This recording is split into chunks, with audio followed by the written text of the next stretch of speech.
guys, welcome back to Rocket Gyan, my fellow space tubers. Okay, so today we have another launch, and this time, this launch is like one of my favorites because the rocket which is launching today is one of my favorites. Okay, the Proton rocket launch. I don't know why people hate this rocket. There are certain people who don't like this rocket, but I love this rocket, especially the plumes which comes out of it, and overall aesthetics of this rocket. It just is very very awesome for me, at least. So how are you guys? Hi Rajesh, hi Iron Clue Gaming. I hope you all are doing great, and we'll talk about this launcher and this launch. But before that, let's just see working fine. If it is, then we but think it is. Okay, very well then. Uh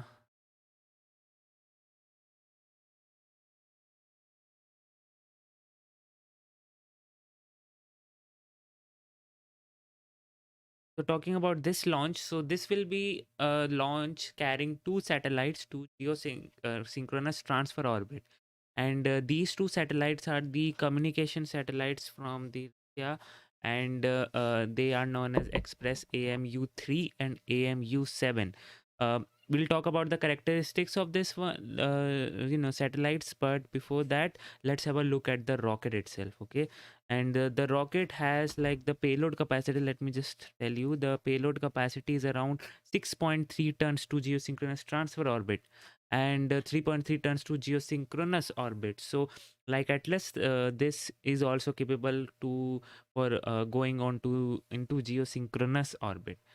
Since it is a heavy launcher, so both of the satellites which are launching today are also heavy.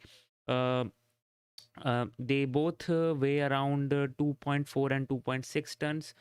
So you can say around 5 tons is the weight, and that's why it is going to geosynchronous transfer orbit and not geosynchronous orbit. Okay, let's have a look at this rocket itself. So this rocket is okay. There you go. This rocket consists of 3 stages, and for this launch, this rocket will have 4 stages. All right. Uh, the first stage, as you can see, just a sec. Yeah, as you can see here, this first stage, many people think that this first stage, these are the detachable boosters which are attached to it, but that is not the case. These boosters means, this whole segment is just one segment, and this is the core thing which does not have any engine below, is the oxidizer tank, and these strap-on booster kind of a thing is like the fuel tank, and they run on RD 276 engine, 6 RD 276 engine, or 275M engine, whatever you want to say, and they burns UDMH and N2O4 as its fuel. So that's why the plume of this rocket, since it is burning hypergolic fuels, the plumes of this rocket is very nice to see when you will see. And obviously when you see the Russia launches, they tend to capture those plumes in a very good way. So yeah, I'm very excited for this one. So this is about the first stage.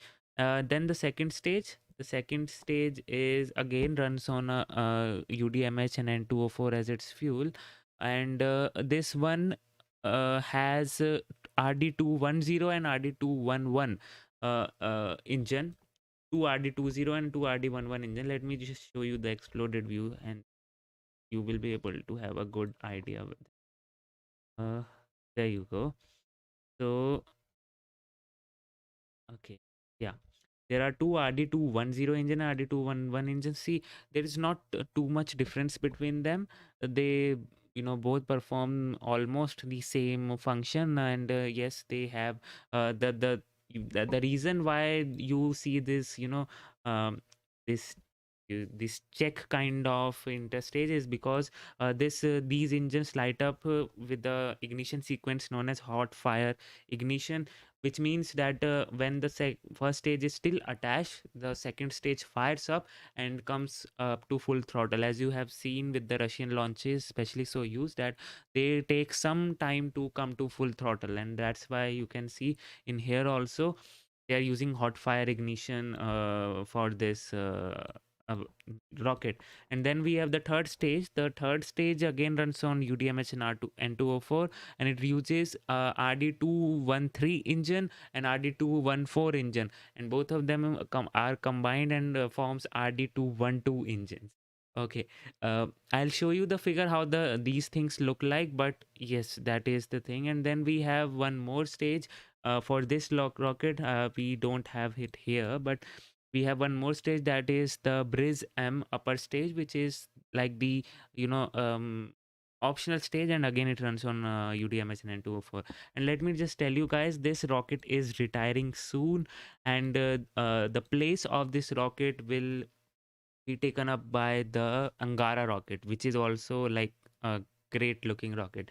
So not like this, but okay, it can it does look cool when it lifts off. So yeah, okay, this is all about the rocket which I you check. Now let's have a look at the engines. Okay, credit to first of all Everyday Astronaut and Casper Stanley for providing these renders. This is the RD275 engines. You can see this thing is visible from the below also. If you have seen that, then this was the first stage. This is the second stage engine, which you can see here, and this is the third stage engine which I was talking about, the RD212, which is combined from RD213 and 214. So this is 213, this is 214, and both of them together is known as 212. uh, so there are two engines, and for these, the one-year engines kind of looking, which kind of looks like one-year engines, has four nozzle and one combustion chamber here. So there is like just one engine and four nozzle, and then this is the main engine there. And let me just tell you that these one-year engines kind of tend to burn for a little bit longer after the main engine shutdown for the fine tuning of the maneuver and in orbital insertion. So yeah, that is the case. And then this is the Briz-M upper stage. This is not so powerful, but it is very much efficient. So that's what we want in the upper stages, right? Okay. Now have a look at these Express AU and A3 satellites. These are the communication satellites from Russia, and they have the lifespan of around 15 years. They have electrical propulsion on its on board, so that's why it is not carrying any um, um, chemical propulsion, which saves a lot of weight. And yes, these satellites main objective is to provide stationary and mobile communication services, digital television and radio broadcasting, high speed internet and data communication in Russia and CIS countries. So these are the two things which you will be seeing today. Okay, let's have this is how the satellite looks like when it gets coupled to the Briz-M upper stage. So this is the launch profile. This is how it looks like. It lifts off from the launch pad at 0 seconds, 119 seconds. The first stage separates and second stage startup. And then after that, the second stage also shut down and the third stage start up. And then these fairings are deployed. Then we have the third stage also shut down, and then we have this Briz-M upper stage which comes into action and then takes it to geosynchronous transfer orbit. And after that, after the separation around 17 hours or so, the satellites will use its onboard propulsion system to go into geosynchronous orbit. So that is all about the launch. And talking about the mission profile, this has a very unique mission profile. Let me just tell you, because in this mission, an energy efficient pattern will be used in which the rocket carries the satellite platform to the suborbital trajectory, and then the Briz-M upper stage brings them to the geostationary transfer orbit. So this is how it will look like. So you can say there is no as such parking orbit kind of a thing.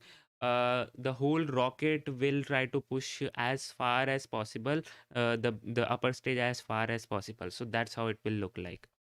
And then because you are not wasting your fuel to raise the perigee at very close to the earth, because that will require a lot amount of delta v, a lot of delta V, I must say. Rather, what you would ideally do is you would take your perigee inside atmosphere. That's not a problem, and then just push your apogee so high, around 16,000 kilometers, such that it touches that geosynchronous transfer orbit.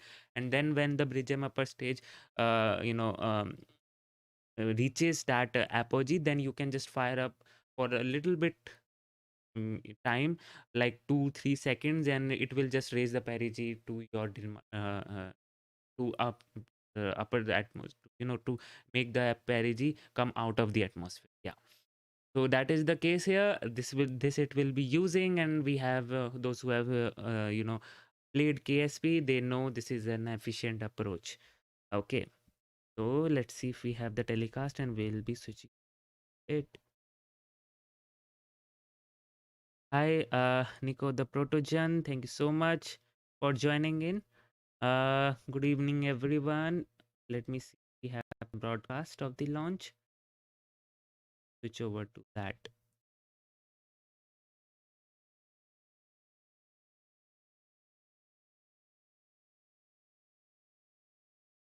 Still waiting for live. Although we have like the technical broadcast, not the launch broadcast here, but I can switch over to the technical one.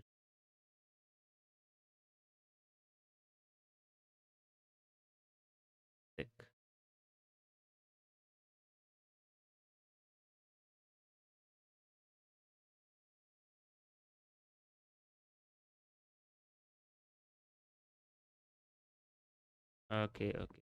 Not this. To open this.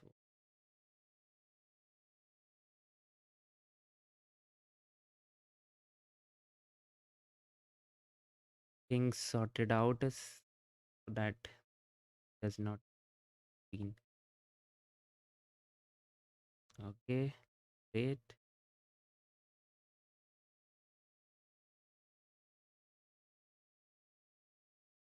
Yeah, we do see there is like a ton of fog here, which we can see. Let me just bring it up for also can.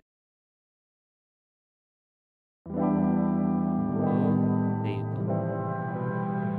So you can see right now that we do have like ton of smoke here. I'm in the fog here, and we have the timer also working. So yes, let's hope the fog clears up. But there is a thing in Russia that their rocket, is made to stand these extreme weather conditions. We know how reliable Soyuz is. It even launches in rain, snow. It does not matter. The you can say the limit for the boundary for the weather conditions for the Russian rockets is not very harsh. So let's hope they are still go for the launch, and then we'll see how things will look like.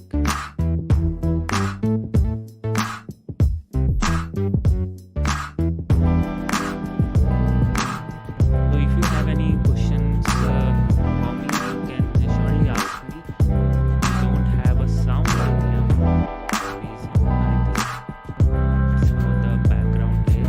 I'm trying to, get the launch broadcast also, but I guess that will not help. We'll have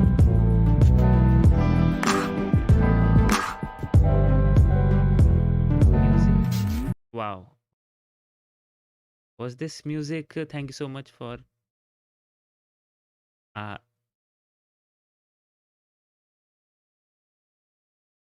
thank you so much for telling me that. Was it on the whole time?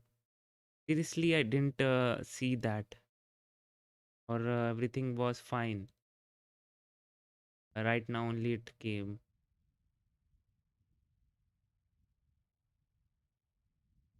I guess everything was fine. So this is, we have a close-up view here.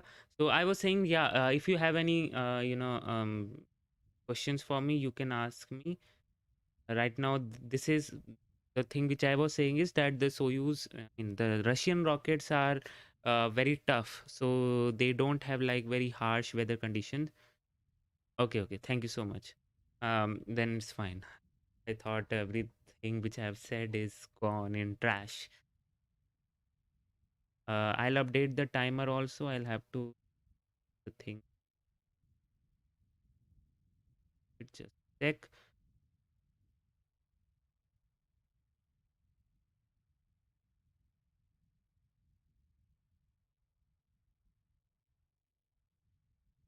So this is like a zoomed up shot.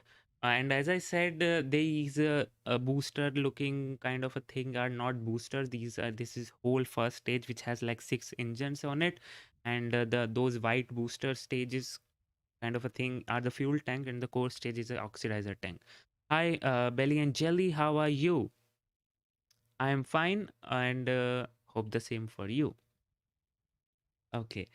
This objective for this mission, if you are just joining in, is that they are launching the communication satellites to geosynchronous transfer orbit. And let me just see if we have any other update, if we are still go for the launch or how the things are looking like. Let me just see if we have any, and I'll update you soon. Okay.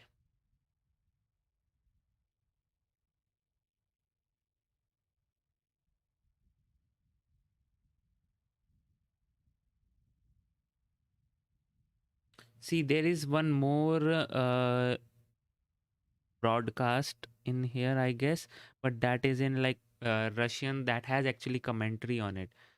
So do you want me to shift on to that? But the language is Russian, but it has the commentary. So if you want to go to that, I can very well do that. I think I should do that.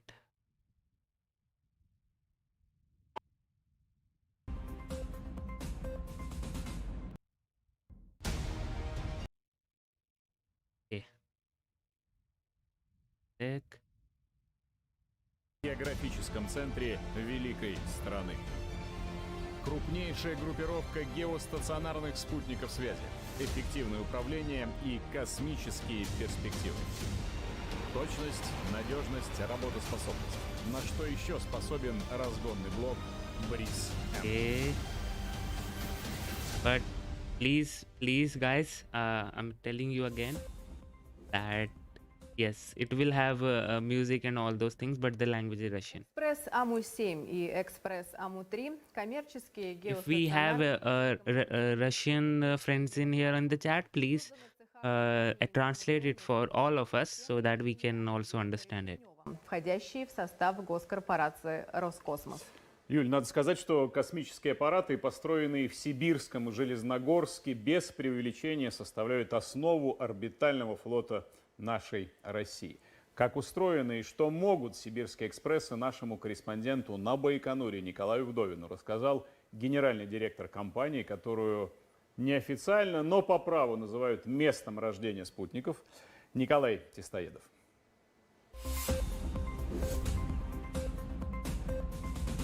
Hi, Lemon Curd. Николай Алексеевич, на вашем предприятии создавались спутники Экспресс-серии.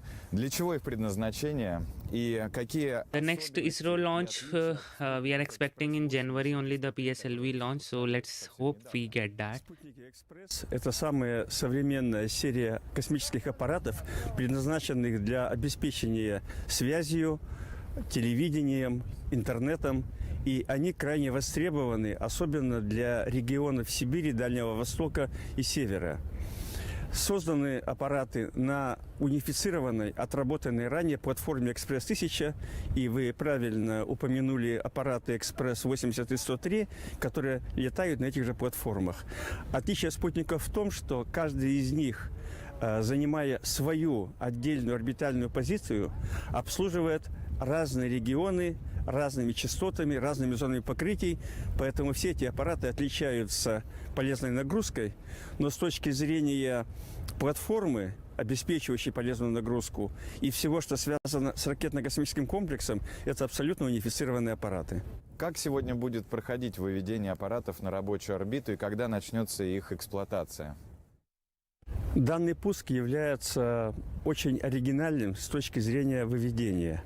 Классическая последние годы схема выведения – это когда после завершения работы ракеты-носителя в течение 10 минут 9 часов работает разгонный блок с перерывами и выводит космические аппараты в необходимую точку на геостационарной орбите. Учитывая, что вес космических аппаратов больше 4 тонн, а ракета «Протон» впрямую на геостационар выводит 3 тонны 250 килограммов, нами применена технология довыведения собственными спутниковыми электрореактивными двигателями. Поэтому ракета-носитель и разгонный блок за 18 часов, не за 9, как ранее, за 18 часов выводят космические аппараты на ту орбиту, максимально приближенную к геостационарной, на которую хватает энергетики ракеты. А дальше мы в течение 2 месяцев довыводимся собственными электрореактивными двигателями. Параллельно с довыведением мы проверяем системы, и через 3 месяца после запуска космические аппараты готовы к сдаче в эксплуатацию. Какова масса спутников и гарантированный срок существования аппаратов?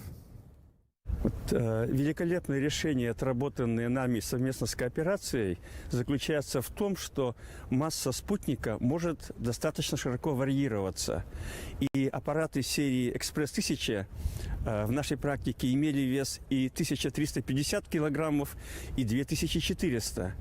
Авионика одна и та же, меняется конструкция.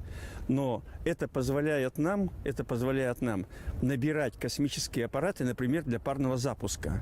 И вот в данной связке 2 аппаратов, Ekspress AMU-7 и AMU-3, это более 4 тонн.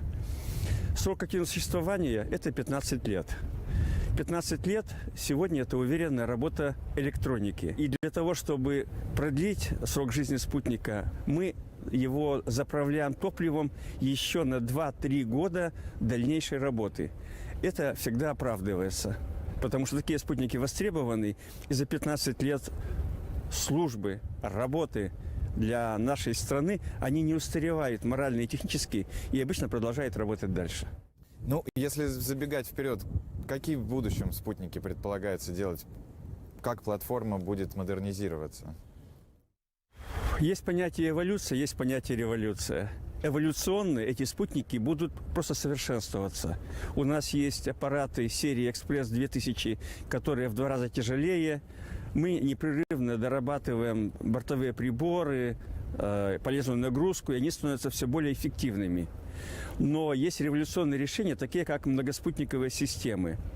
И, к сожалению, у всех на слуху OneWeb, Starlink – это зарубежные системы. Но с этого года мы стартуем в разработку и изготовление собственных многоспутниковых систем. Это по заказу госкорпорации Roscosmos. Это система для создания интернета вещей «Марафон». И такая же многоспутниковая система для широкополосного интернета – это SCIF. Поэтому мы одновременно дорабатываем и совершенствуем аппараты типа «Экспресс-1000», которые запускаем сегодня, и одновременно открываем новые решения и новые возможности. Ну что ж, спасибо, что с нами был генеральный директор АО «Информационные спутниковые системы» имени академика Решетнева Николай Тестоедов.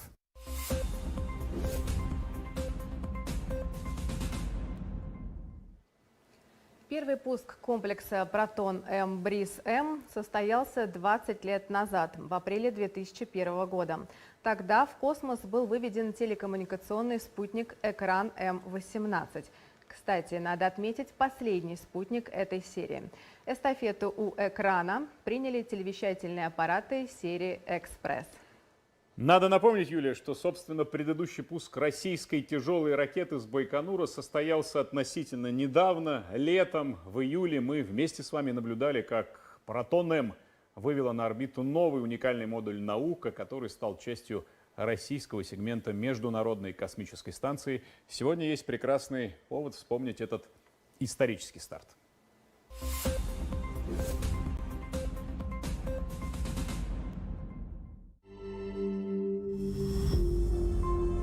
is like, I think, the Proton rocket launch recap.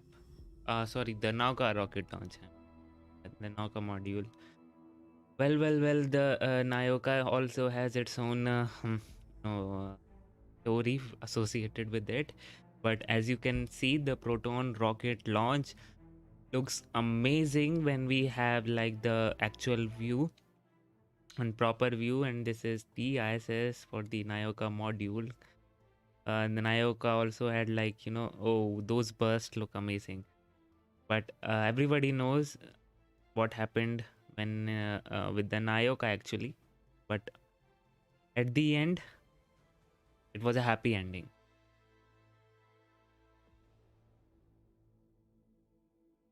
Okay.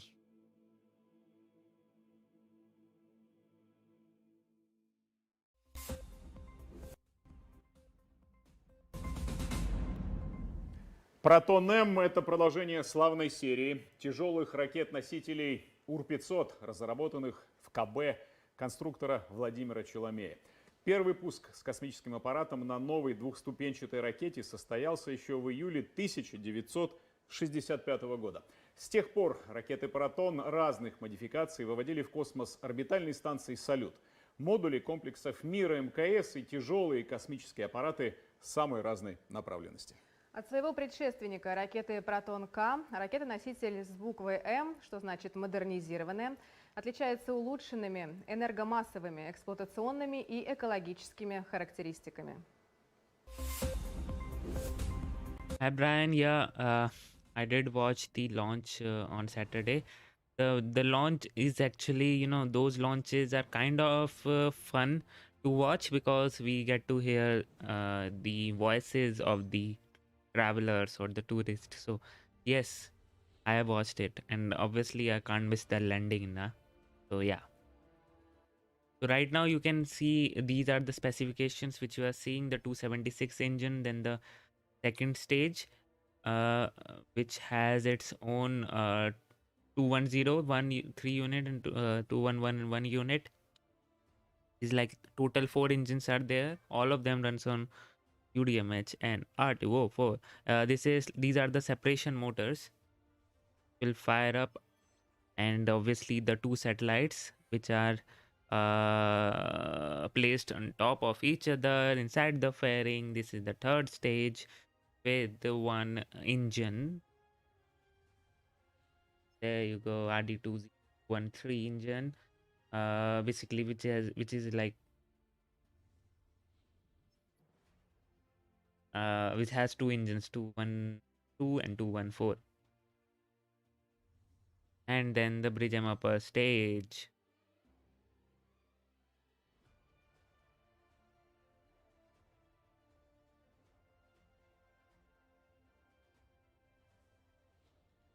So this is the whole rocket, and yes, the Russian launches kind of have some dope animations, and you can see here also, and you will see that in action too when the rocket launches.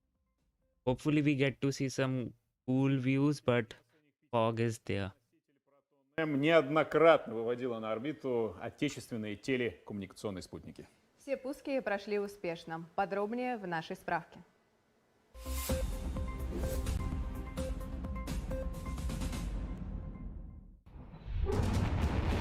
14 сентября 2015 года с космодрома Бaikonur ракета-носитель Proton-M с разгонным блоком DM-03 успешно вывела на орбиту телекоммуникационный спутник Ekspress-AMU-8 в интересах государственного предприятия «Космическая связь».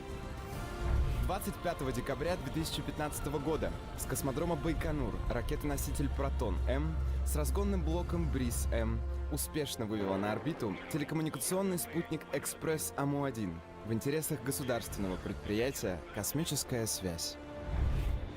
30 мая 2019 года с космодрома Baikonur ракета-носитель Proton-M с разгонным блоком Briz-M успешно вывела на орбиту телекоммуникационный спутник Ямал-601 в интересах компании «Газпром Космические системы».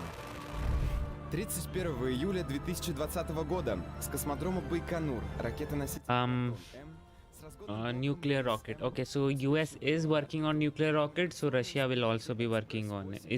Must be working on it. We just don't know in with whether it's like secretly work. It's not in the open, so maybe they are secretly working, but can't say for sure. But they must be working on some futuristic tech also, and we know. So these are some Roscosmos merch, if I'm not wrong. Yeah.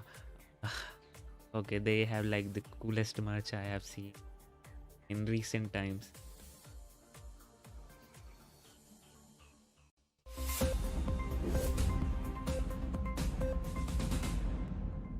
Ну что ж, сегодня наступил черед новых аппаратов «Экспресс», уже серии АМУ, которые должны пополнить российскую орбитальную группировку телекоммуникационных спутников государственного предприятия «Космическая связь». О том, какими наземными и орбитальными ресурсами располагает национальный оператор спутниковой связи и перспективах развития компании, нашему специальному корреспонденту Сергею Тюрину рассказал генеральный директор космической связи Алексей Волин.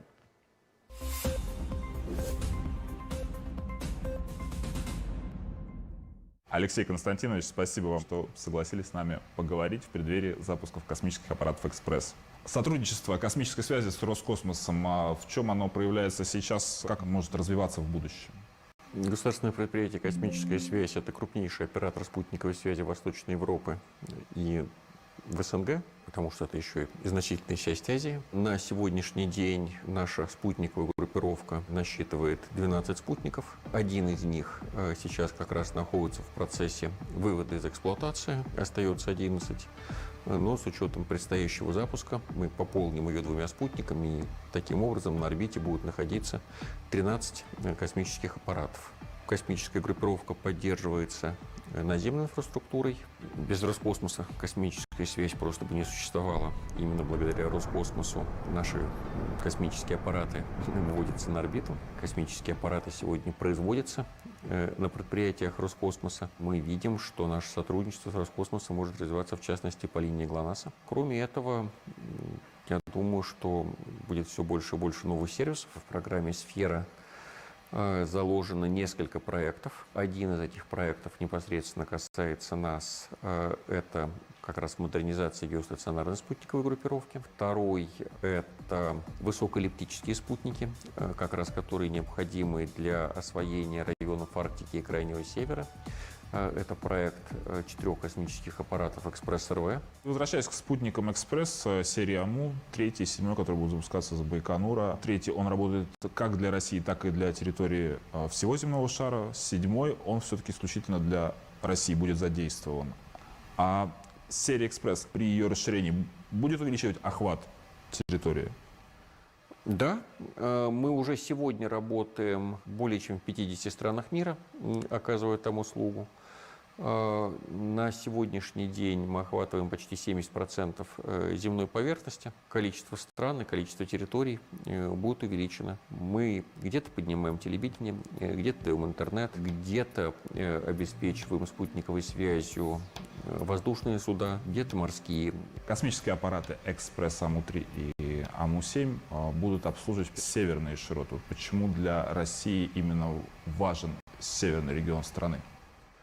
Они будут обслуживать не только, в первую очередь, северные широты, они будут обслуживать Сибирь, Дальний Восток и Север.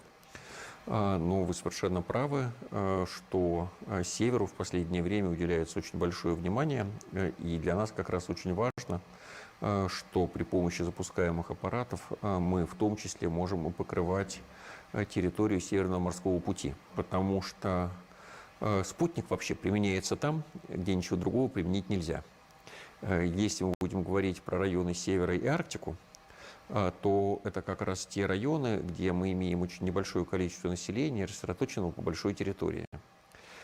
И там другие виды связи, кроме спутниковой, они экономически неэффективны. Если говорить про потенциал развития арктических регионов России, то он крайне высок. Помимо того, что там находится большое количество полезных ископаемых, в том числе и углеводородных, и не только.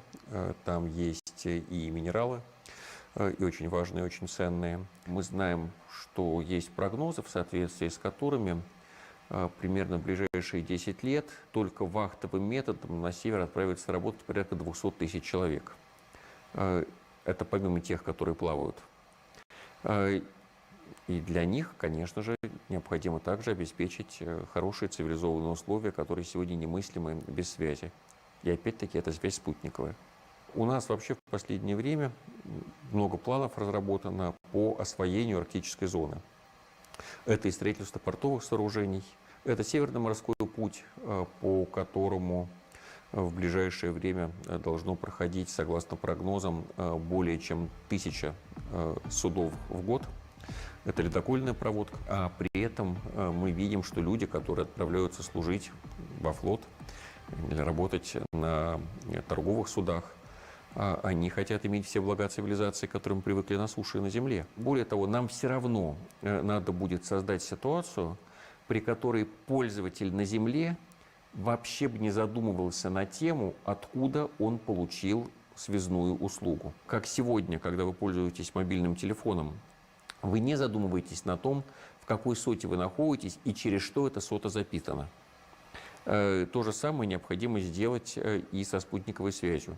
Причем она, скорее всего, также будет интегрирована и в другие наборы связи, как то оптоволокно или мобильный интернет, чтобы человек или организация, получающая интернет или связь, даже не думала на ту тему, с высокого это пришло эллипса, с геостационара, со средней орбитальной станции или с интернета вещей.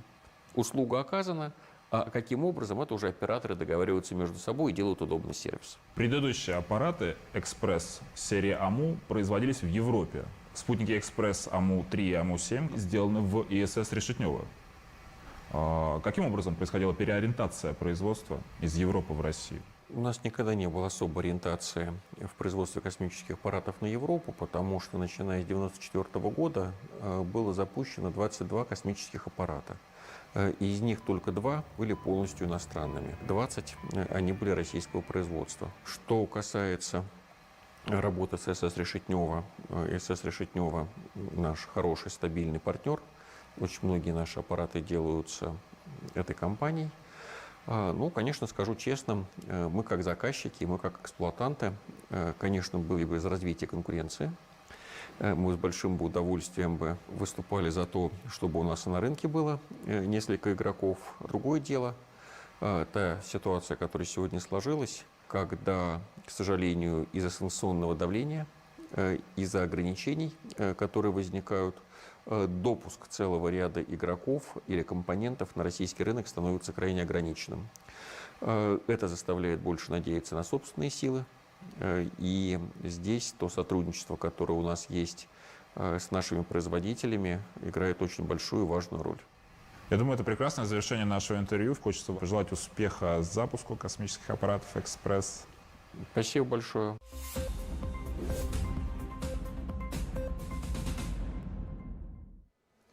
Последние месяцы уходящего 2021 года выдались очень насыщенными. Космические пуски с Байконура следуют один за другим. Вот и подготовка к запуску ракеты Proton-M с космическими аппаратами «Экспресс» шла практически параллельно с подготовкой и пуском ракеты-носителя «Союз-2-1А», которая несколько дней назад вывела в космос транспортный пилотируемый корабль «Союз-МС-20». Как проходили испытания аппаратов «Экспресс» на Байконуре, в репортаже наших коллег из космического центра Южный.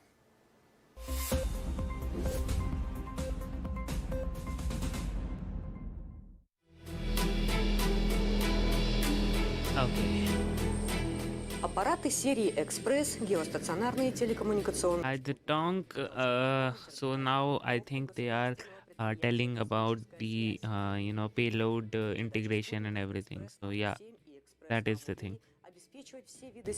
So one interesting thing about this Proton rocket, like as in why do they have this configuration in place wherein they have like the boosters as in strapped on like a boosters only, not like a core stage.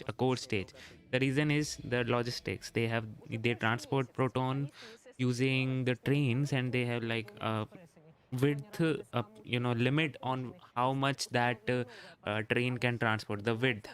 So this proton rocket right now is on the boundary line of the width. If they would have gone with the normal configuration, they wouldn't have be able to fit this rocket. So yeah, that's why.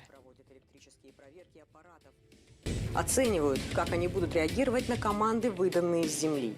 Именно здесь, в монтажно-испытательном корпусе на космодроме, их должны подготовить к интеграции с разгонным блоком Briz-M и ракетой-носителем Протон. Почему я говорю автономные? Потому что космические аппараты – это такие же составные части ракеты космического назначения, как, собственно, ракета-носитель Протон-М, разгонный блок Briz-M, головной обтекатель. И вот каждые эти составные части в данный момент проходят также автономную подготовку на своих рабочих местах, на своих технических комплексах. И вот когда все эти составные части будут также готовы, то начнется интеграция этих составных частей в единое целое. Аппараты Ekspress-AMU-3 и Ekspress-AMU-7, изготовленные в компании информационные спутниковые системы имени академика Решетнева, похожи как близнецы по массе и мощности. Однако AMU-3 имеет перестраиваемую архитектуру транспондеров. А еще экспрессы оснащены новыми электрореактивными двигателями, благодаря которым до выведения их в заданные точки стояния должно пройти намного быстрее. Планируется, что новые космические экспрессы прослужат на орбите как минимум 15 лет.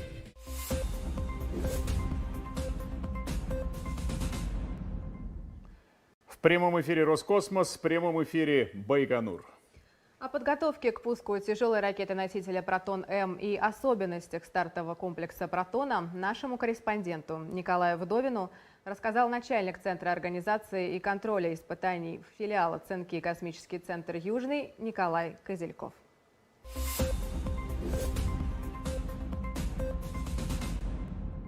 Out of this world gamer, yes, I am also looking forward to this launch. See, they transport it via train.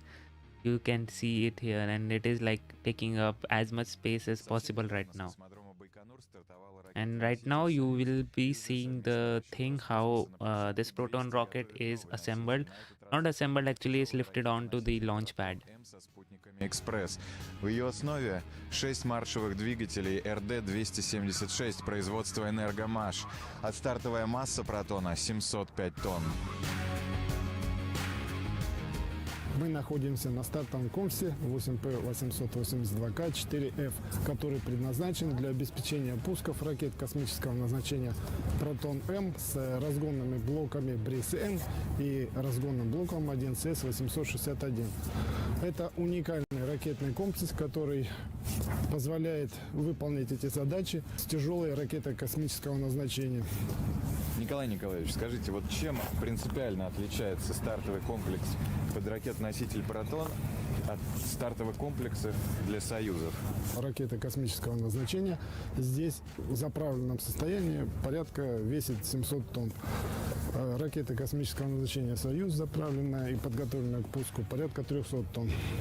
Соответственно, стартовые системы этого комплекса рассчитаны на удержание, подготовку и пуск этих тяжелых ракет.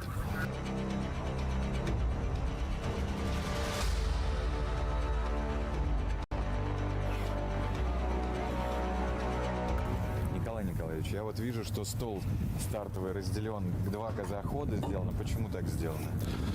Ракета космического назначения «Протон» – это тяжелая ракета. И газовая струя имеет очень большое давление на здание сооружения при пуске. Поэтому для того, чтобы уменьшить это воздействие, здесь газоход разделен на 2 части, таким образом сохраняя агрегаты, системы при проведении пуска. Кстати, какие бывают колебания? Ну, если по шкале Рихтера можно так оценить, они же всегда проектируются. При проектировании и разработке этого стартового стола, естественно, учитываются все вибрации, которые воздействуют на стартовый стол. И акустические, и динамические. При проведении опытно-испытательных работ эти вибрации оцениваются. И, исходя из анализа этих результатов испытаний, и проектируются с учетом обеспечения безопасного пуска. Вот кстати, про безопасность. Много таких значков, которые предупреждают. Где мы сейчас находимся, написано «опасная зона».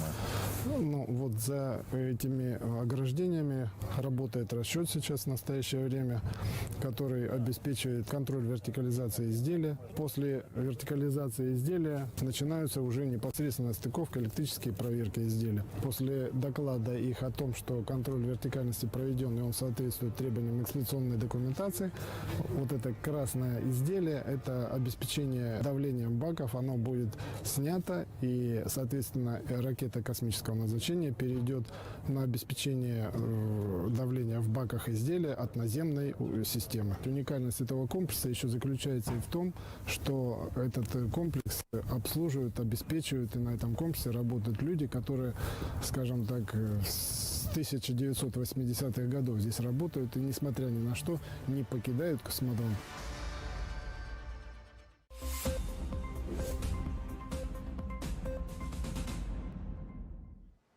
Застраховать можно буквально все, и космическая деятельность не исключение. Но таким особым видом страхования в мире занимаются только крупнейшие компании, и одна из них – Ингострах. Накануне запуска профессионалы страхования рассказали Владиславу Миронову, нашему коллеге, много интересного.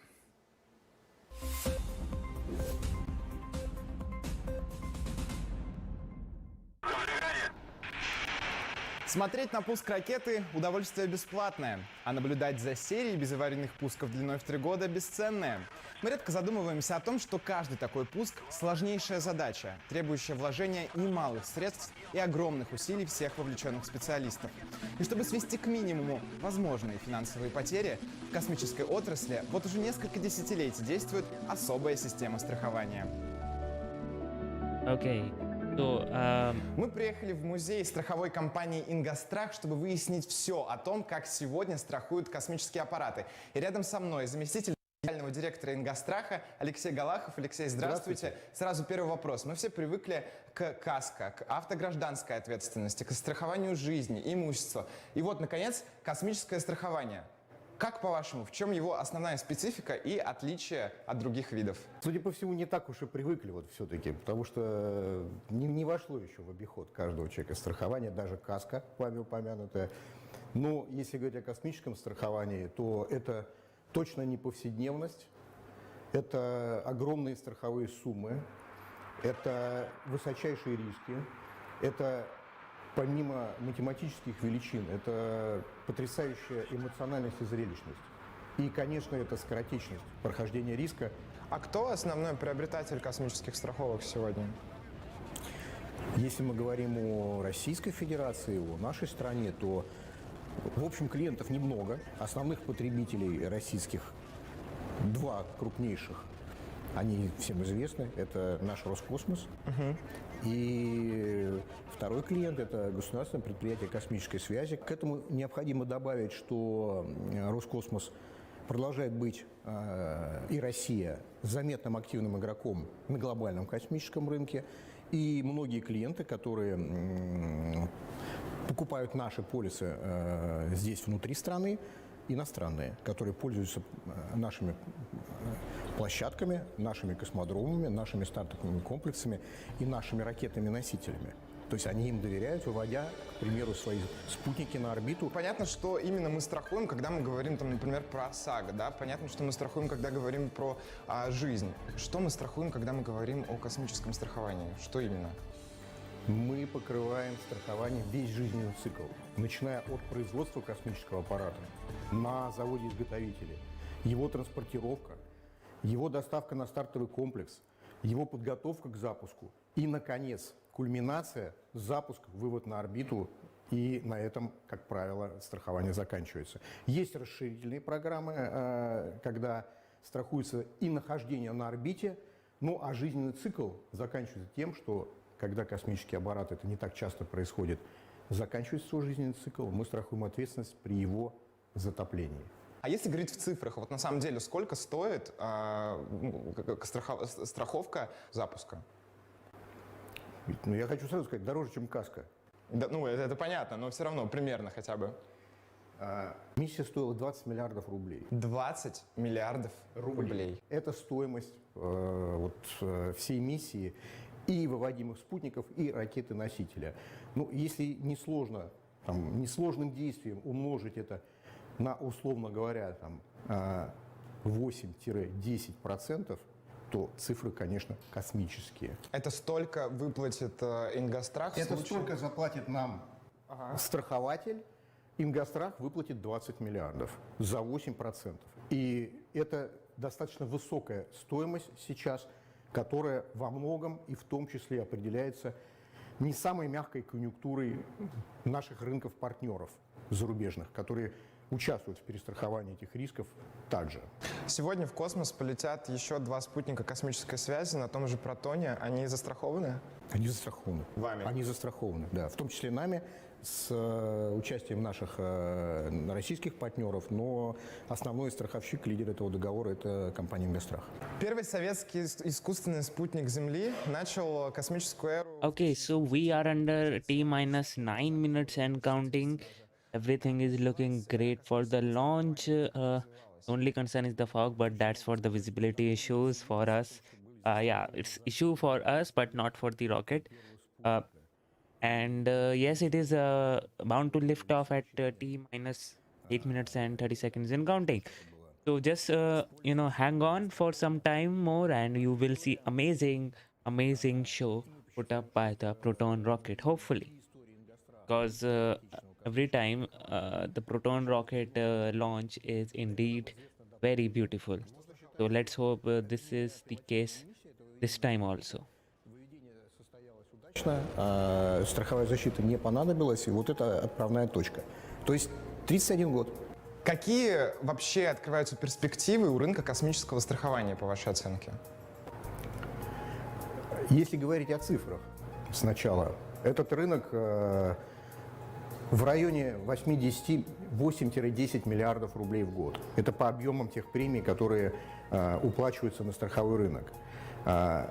Тенденция, наверное, не ошибусь, с учетом все большей и большей цифровизации и того, что трансформации подвержены не только коммерческие структуры и бизнес, а и государство в том числе. А это требует лучшей связи, это требует бесперебойности, это требует новых видов связи, новых поколений связи. А это спутники.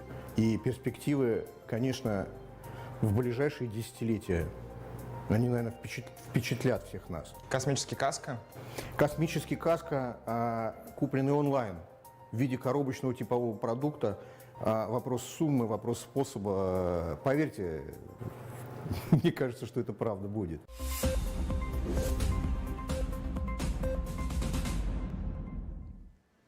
Телекоммуникационные космические аппараты Ekspress-AMU-7 и Ekspress-AMU-3 выводят на околоземную орбиту ракеты тяжелого класса Proton-M, а дальше в дело вступает разгонный блок с поэтичным названием Briz-M.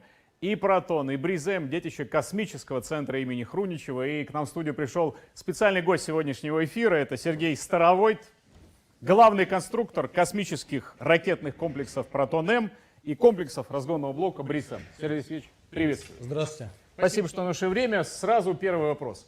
20 лет назад, 2001 год, Proton-M, Briz-M в связке выводят экран М, спутник. Сколько за эти годы в такой конфигурации состоялось пусков?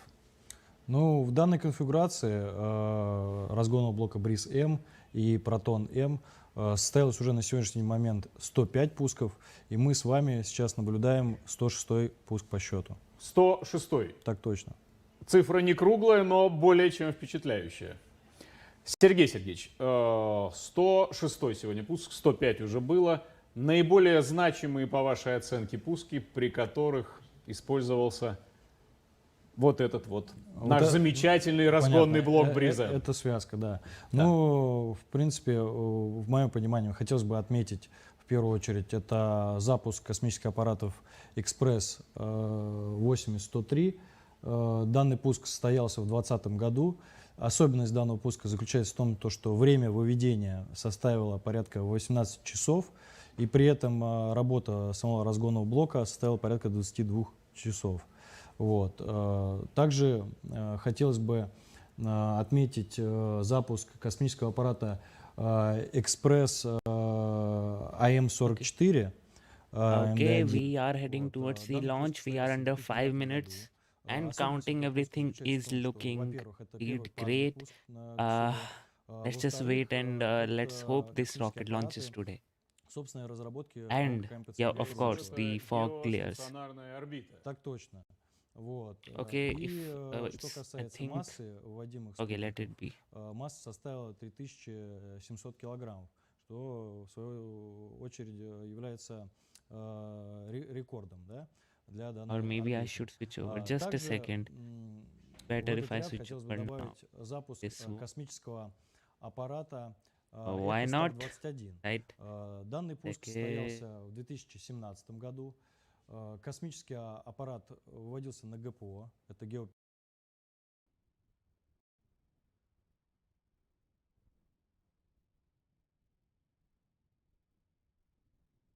There you go. 3 minutes and counting.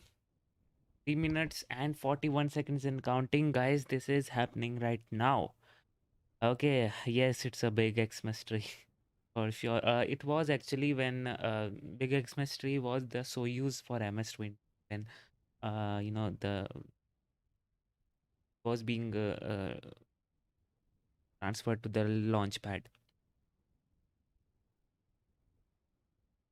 T minus 3 minutes. Everything is great, although the weather is kind of tricky right now in the sense of the visibility issues. But obviously, rocket does not have any eyes, so that's fine.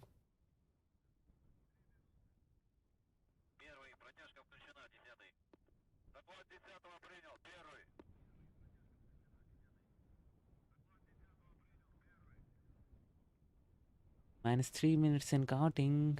We are under 3 minutes.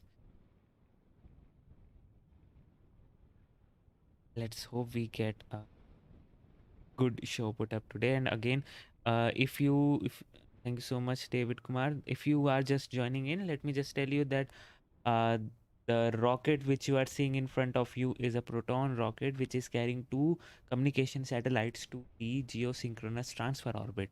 And if you don't know what geosynchronous transfer orbit is, first of all, you need to understand what geosynchronous orbit is. So this is a very unique type of orbit in which if a satellite is placed in that geosynchronous orbit, as the name suggests, it will always face at a certain location on the Earth, and which means that its orbit will be synchronized with the Earth's rotation. So it will be going on to a geosynchronous transfer orbit, which means a transfer orbit for a geosynchronous is from a low Earth orbit to a geosynchronous orbit. Those both of those orbit are kind of circular, so in between them we need to get somehow transferred from low Earth to geosynchronous transfer, which is like 32,000 kilometer. So in that case we have geosynchronous transfer orbit, which is ellipse. So right now we are T minus 1 minutes and 20 seconds. We are looking great. For the launch, everything is great. Just the visibility issues, but let's hope we get some beautiful camera angles before this fades away into the clouds. Okay, now we are T minus 1 minute. This is happening now. Good.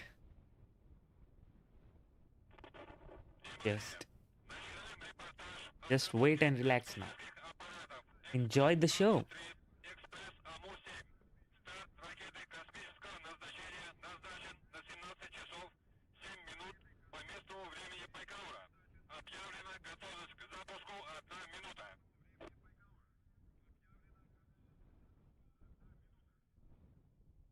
T minus 30 seconds. Okay, this is heating up right now. T minus 20 seconds. 19, 18, 17, 16, 15, 14, 13, 12, 11, 10, 9, 8, 7, 6, 5, 4, 3, 2, 1. Ignition. Okay. Ignition, and Whoa!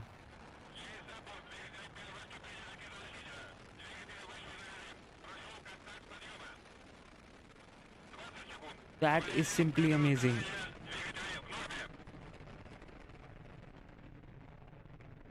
Whoa! I told you, Proton Rocket never disappoints. Okay, so it has now. This is now in the cloud. So let me just switch over to that one. Just a second, guys. Okay.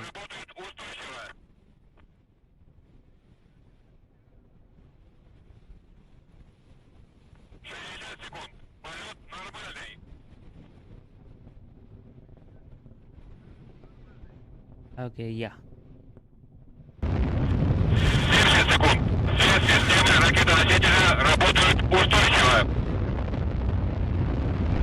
There you go. So this is like a very cool animations which they have.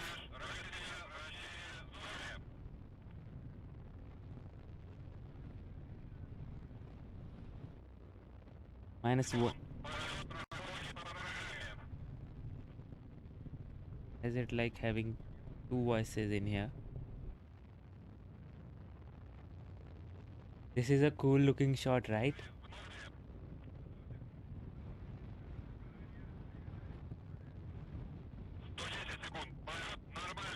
We are coming in for the first stage shutdown. You will see it now. And hot fire ignition, and we have separation. The second stage is working now.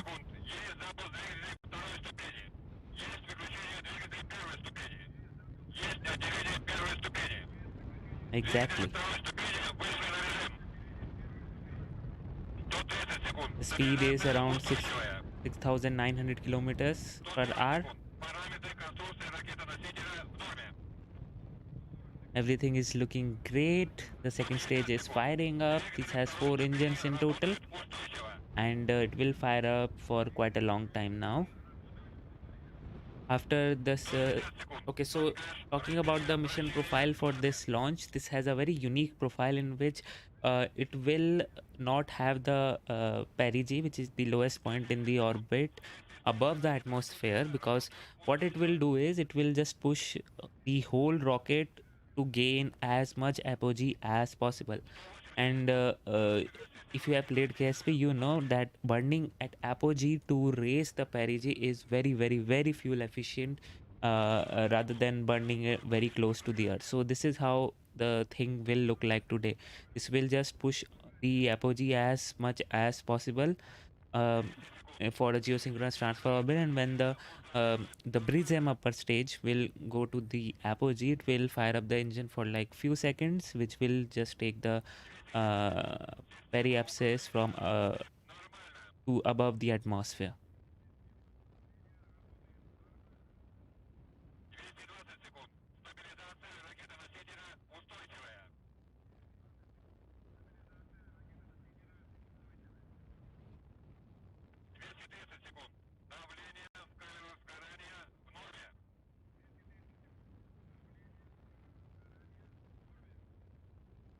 We are 99 kilometers in altitude.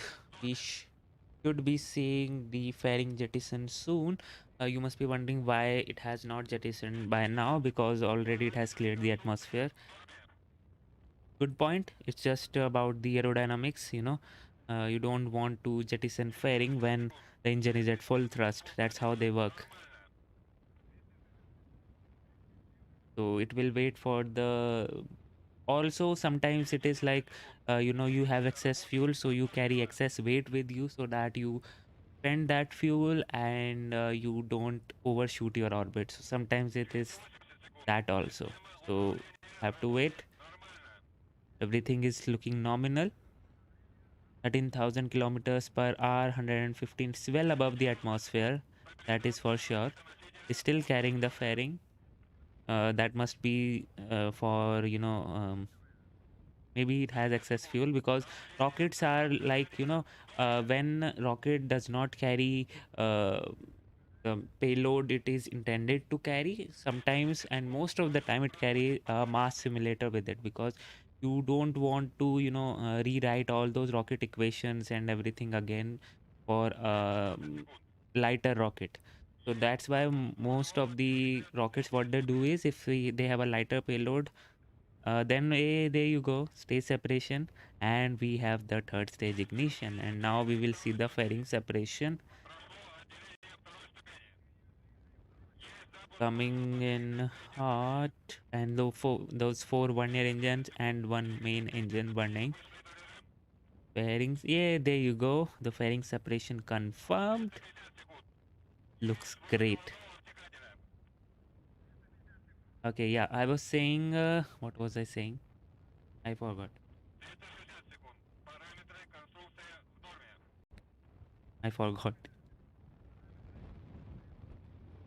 Okay, right now the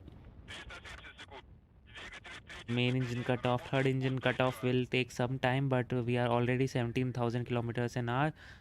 Everything is looking great.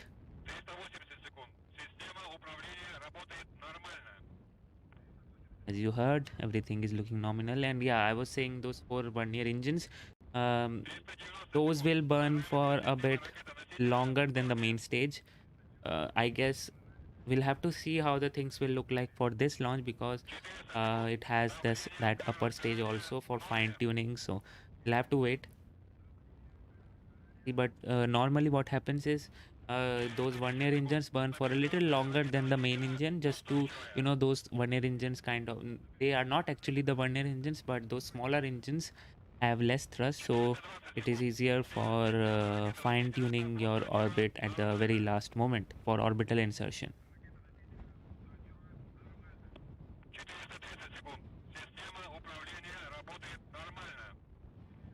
Things are looking nominal right now.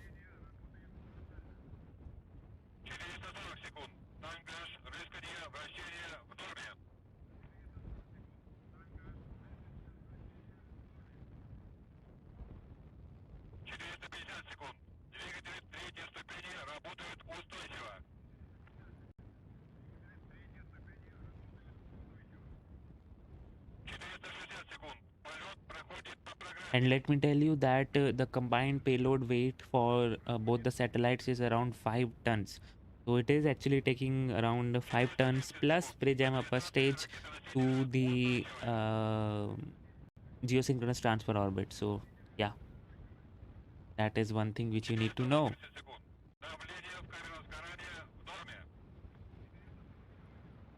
We are coming in close for the third stage shutdown. Main engine cut off, so I guess we will have some time for the one-year engines also, so we'll have to wait and see. Around 22,000 kilometers an hour.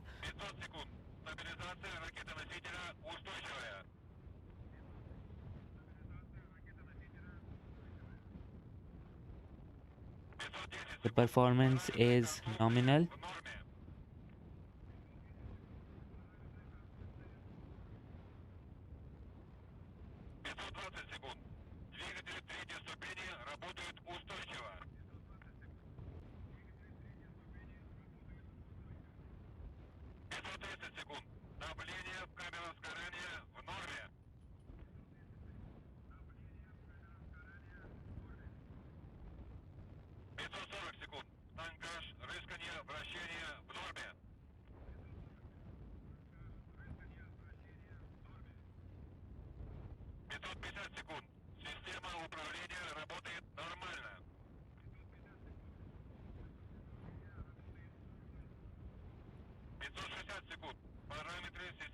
And again, when the fuel is spent, the thrust increases, so the g forces increases because the weight becomes less, and hence the g forces increases. So sometimes the rocket reduces its own thrust so that it maintains a constant thrust. And there you go. Okay, so it does not had that one-year thingy. So the third stage is cut off. And now we are with the Briz-M upper stage.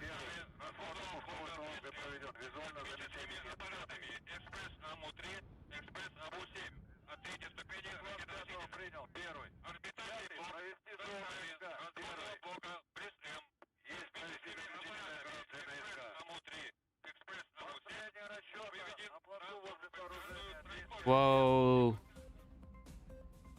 That was a bit of chatter there. Только что на наших глазах ракета-носитель Proton-M с двумя новыми российскими аппаратами связи Ekspress AMU-3 и Ekspress AMU-7 стартовала с Байконура. Общая длительность выведения от момента старта ракеты-носителя до момента отделения первого космического аппарата Ekspress AMU-7 составит 17 часов 50 минут. Для спутника Ekspress AMU-3 18 часов и 7 минут. А вот до своих рабочих точек на геостационарной орбите экспрессы доберутся не так уж скоро. Процесс так называемого довыведения с помощью стационарных плазменных двигателей, создаются они в Калининграде, на ОКБ «Факел», займет от 50 до 55 суток.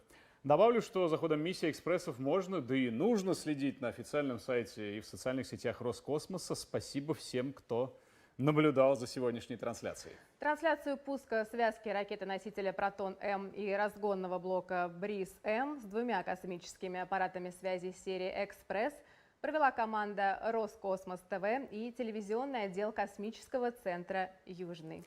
До новых встреч в космосе и на Земле. Okay, so here you go, guys. We had a nominal deployment of the orbital block with the upper stage. Again, this is going to geosynchronous transfer orbit, so it will take a lot of time, and hence they had to end the stream now, which is a valid thing to have. And obviously this is great. So finally, guys, we just saw the Proton liftoff, and that was indeed great. That was like one of the, obviously Proton is one of my favorite rocket, and the liftoff justified that. And you just saw a successful liftoff with all the things performing beautifully and nominally. And finally the orbital block is on its way to the geosynchronous transfer orbit. So I guess now we need to end the stream and come up again with another launch, which will be the next launch, and that will happen I guess that will be from yeah, we do have couple of Chinese launches, but obviously we won't be having the live stream for that. But the Starlink satellite is launching soon, so we'll have to wait. And then the Turksat, so 17th of December Starlink, and the Turksat is on 19th, and then 21st Dragon CRS-2, and then 21st is S2A rocket launch from Japan, and obviously 22nd we have the JWST launch, which is like the most awaited launch of this century, this decade, I must say. Not if Artemis launches, then what will happen? Okay, for quite some time, that was the one of the most awaited launch, which will happen soon. And we will also have one Chinese launch of Long March 7A rocket. Hopefully we will have the live stream for that too.